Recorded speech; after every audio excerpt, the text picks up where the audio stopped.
All right, guys. Good morning. Melissa here. So I want to talk about orphanages for now. I just woke up. I got to run out the door. I got a networking event, but I wanted to talk about orphanages. So, Ric Flair. I was watching stuff last night. Ric Flair came from an orphanage, and you know, I grew up partly watching Ric Flair. Right? Who doesn't like Ric Flair? Um, and as I did some research, not only did my mother come from an orphanage growing up, I don't know how long she was there. She didn't talk about it in Manchester. I believe it was St. Peter's. Uh, she didn't talk about it much, but she had to work at the mills too. And she did not have a very good childhood, guys. And my grandmother was much like Joan Crawford. She really was. She was an alcoholic. She was a beautiful Elizabeth Taylor. No more wire hangers, right? So she was very explosive to my mother, and my mother had a very rough childhood. When I look up the stuff about that orphanage and what people said about it, everyone said the nuns were awful. Everybody said, these are the stories we had. We have not had enough people talking about this and bringing out this stuff that really happens at orphanages.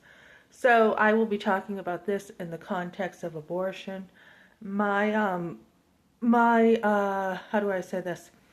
My mother had an awful relationship with my grandmother. There was a lot of pain there, a lot of pain. And just like Joan Crawford and her daughter Christina, there was so much pain there that when Christina wrote her book, Mommy Dearest, um, it helped a lot of women get the pain out. She's like, many women have said, change the name on the book, and that's my life with my mother. So many women have had very painful um, stories with their moms that have never been talked about. And I feel like that is why we do not have a path, so to say, with that mother and daughter relationship for so many daughters of the next generation, because of that kind of stuff that you couldn't talk about it in that day. You just couldn't. And if you did, like my mother would say, nobody would believe you. If you said what your mother did, with everything that happened, including the men being over and everything, nobody would believe you. So, we need to redo the mother-daughter relationships. We need to understand what are some healthy roles. Um, I think abortion was a big part of that, along with the orphanages.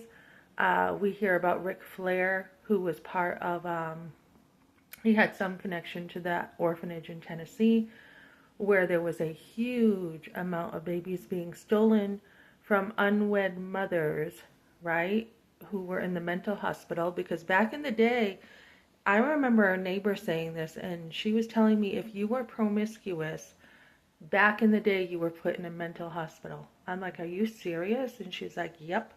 So a lot of those women, having children out of wedlock, they didn't have, like we do now, single moms. You were put in a mental hospital.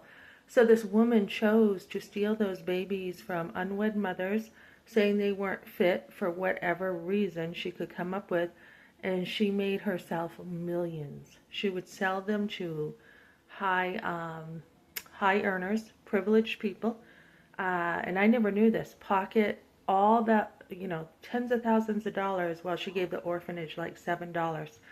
So she made a ton of money, and Ric Flair is part of that with his adoption, and I never knew that. So, um, you know, should we have kids? Definitely. Do we need to change the whole system with orphanages? Definitely. I think many have changed, but there was a really dark time for them. So we need to dig into this, understand this more, and understand, this woman buried a bunch of kids too. She didn't think they were good enough. They didn't look a certain way, and she actually had them buried. And this is a Hitler mentality once again with the mindset of children. So we need to change a lot of things in healing, you know, women who have had mothers who were, you know, just in a lot of pain with their mothers. So I will be talking about this another time. Okay, thanks for joining me, guys.